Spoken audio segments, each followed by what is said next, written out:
आलोक जी, सरकारी कर्मचारी कांग्रेस और विपक्षी दलों से जुड़े संगठनों में शामिल हो सकते हैं, आरएसएस से जुड़ने पर आपने रोक लगाई हुई थी, तो ये तो सही है फैसला? बोलिए।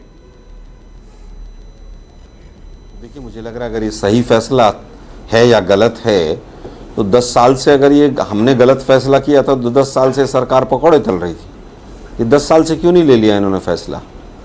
ये तो हार के और बुरी तरह से मोदी जी को लगा होगा कि भाई अब पता नहीं पीएम बनेंगे कि नहीं बनेंगे, आरएसएस बैक करेगी कि नहीं करेगी।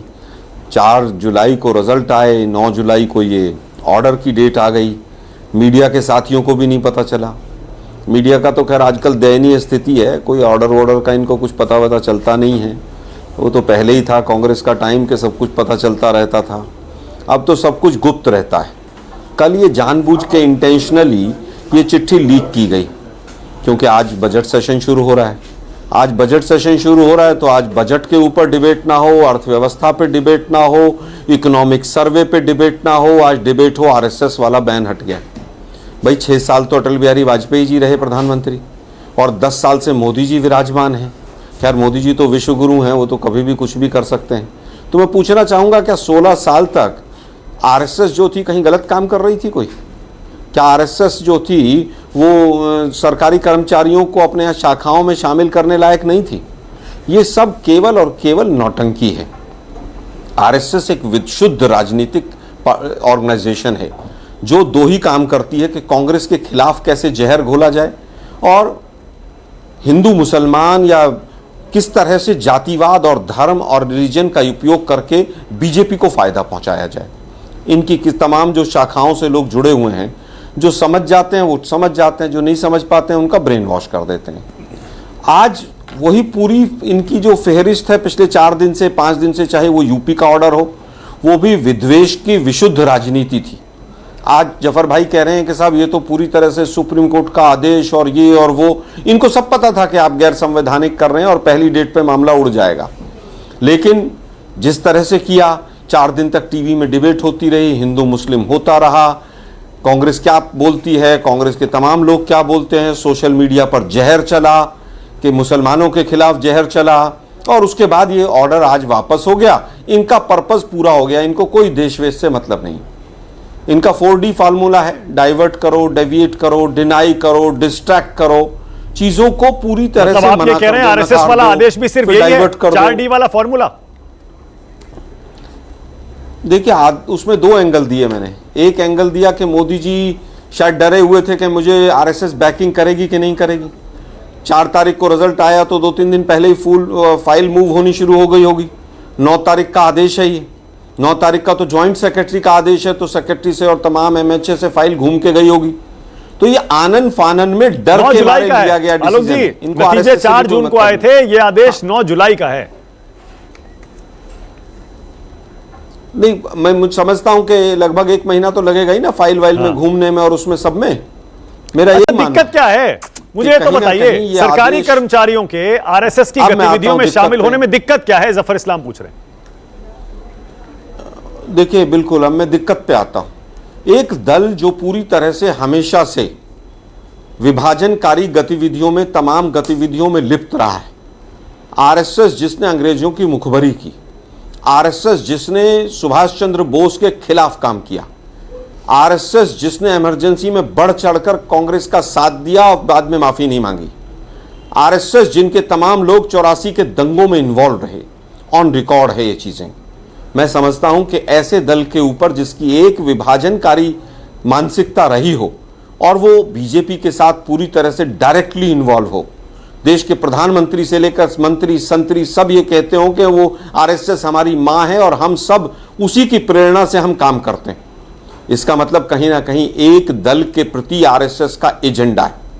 एक आईएएस आईपीएस व्यक्ति अगर आता है, जॉइंट सेक्रेटरी है, एसपी है, आईजी है, डीजीपी है, अगर वो एक शाखा में जाता है और वहां पर उसका ब्रेन वॉश किया जाता है, वो संविधान में क्या संविधान की रक्षा कर पाएगा? उसे शपथ ली संविधान की, उसके यहां पर वो अशोक स्तंभ लगा हुआ है कि वो देश की रक्षा करेगा, देश की बात करेगा।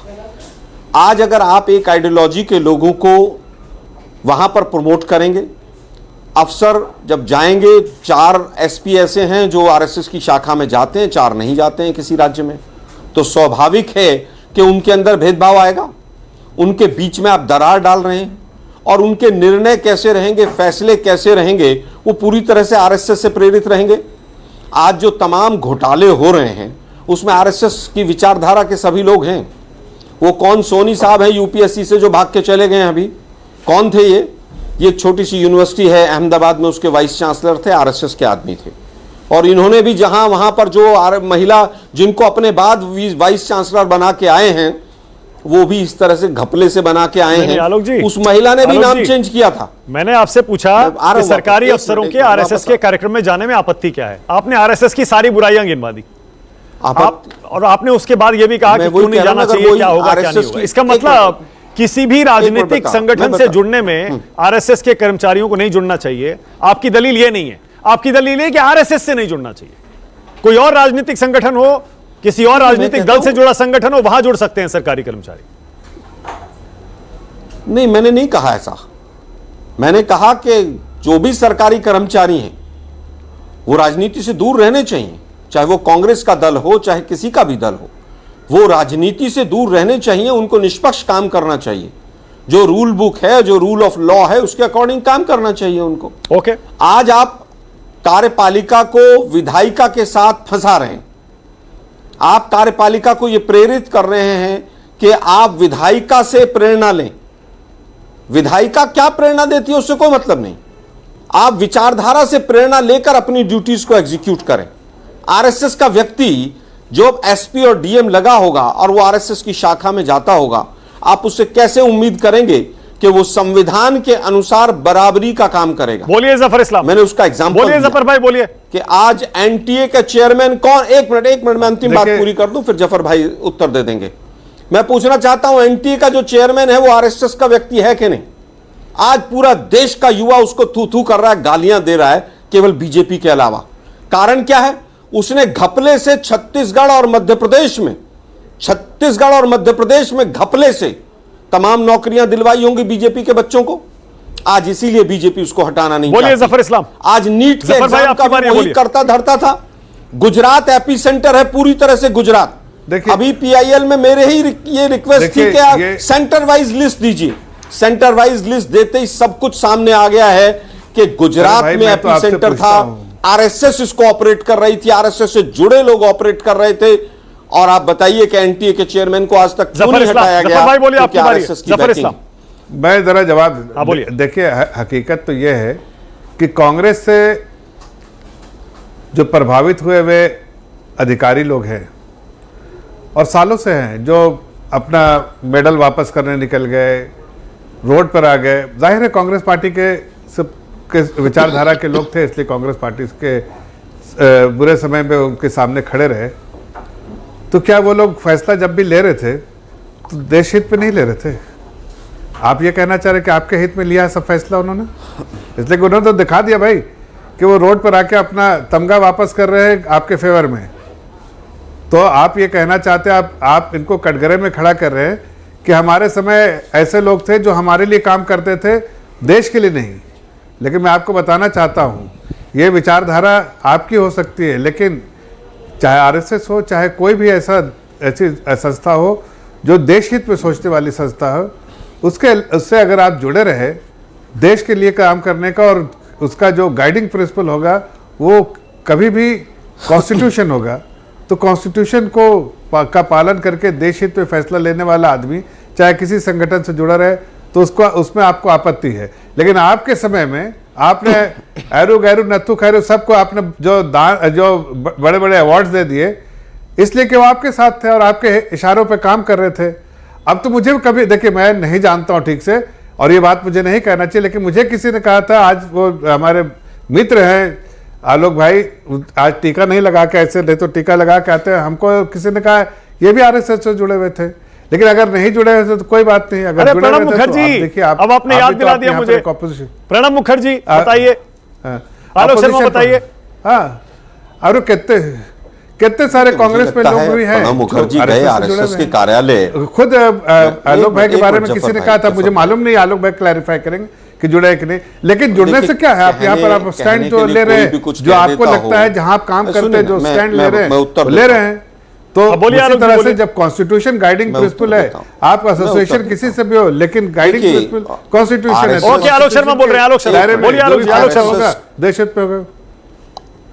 आरएसएस से जुड़े हुए लोगों का हमेशा से काम रहा है कि भ्रम फैलाओ, झूठी खबरें फैलाओ, झूठी खबरें प्लांट करो। मेरे बारे में भी इसी तरह की बात अब जैसे इन्होंने कह दी, 2-4 लोग और कह देंगे मीडिया के माध्यम से।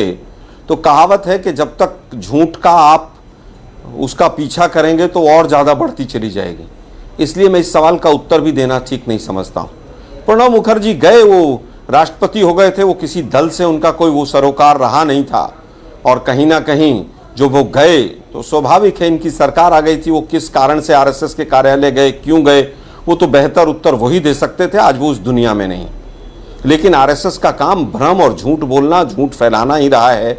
आज ये दूसरे व्यक्ति हैं, एक आरएसएस के व्यक्ति ने भी कहा था, मैंने उनको चैलेंज किया था, भाई कोई एक फोटो, कोई व्यक्ति, कहीं कोई सिग्नेचर, कहीं कुछ तो दिखा दो मेरा, लेकिन उनके पास नहीं था, इसलिए मैं उत्तर देना भी बेहतर नहीं समझता। ठीक है, ओके। अब बात आती है मूल मुद्दा क्या है मानक जी। मूल मुद्दा यह है कि आप सरकार का राजनीतिकरण कर रहे हैं। पिछले 10 साल में इन्होंने आर्मी का पूरा राजनीतिकरण किया। कौन कौन लोग राजनीति से जुड़े हुए थे। ओके आलोक जी, ओके एक सेकंड रुकिए, एक सेकंड तरह से इन्होंने स्टूडियो में राजकुमार भाटी हो रहे कि एक मिनट अंतिम बात कह रहा हूं। अच्छा बोलिए, लीजिए 20 सेकंड और लीजिए। अब आरएसएस की शाखाएं, अंतिम बात मेरा कहना यह है कि बैकडोर से कैसे आरएसएस के लोगों को घुसाया जाया गया 10 साल, हमने उसका विरोध किया। आज इन्होंने फ्रंट डोर से आरएसएस के लोगों को घुसाना तमाम ऑर्गेनाइजेशन में, और जो लोग ऑलरेडी बैठे हैं उनको आरएसएस के ब्रेन वॉश करके, विचारधारा से प्रेरित करके सरकार में बैठाना, यानी सरकार का पूरी तरह से राजनीति। एक सवाल और मेरे जहन में आ गया, इसका भी जवाब दीजिए। अगर इतना ही बुरा, इतना ही देश के खिलाफ काम करने वाला संगठन है तो बैन क्यों नहीं लगाया आपने? क्यों लगाया और हटाया, लगाया और हटाया? मैं देखिए, मैं फिर कहूंगा लगाया हटाया, संगठन है, बड़ा संगठन है, उसको मौका दिया गया। पंडित जवाहरलाल नेहरू जी ने भी मौका दिया, यहाँ पर 26 जनवरी की परेड में भी शामिल होने का मौका दिया। लेकिन उनके तमाम संगठन के लोग जिस तरह की चीज़ों में इन्वॉल्व रहे हैं, आरएसएस के लोगों का जुड़ाव जो है वो कहीं ना कहीं बॉम्ब ब्लास्ट से भी रहा है। तो हम कैसे मान लें कि पूरी आरएसएस ठीक है? अच्छा ठीक है, आरएसएस के लोगों का ओके, ऑल राइट, ओके। राजकुमार भाटी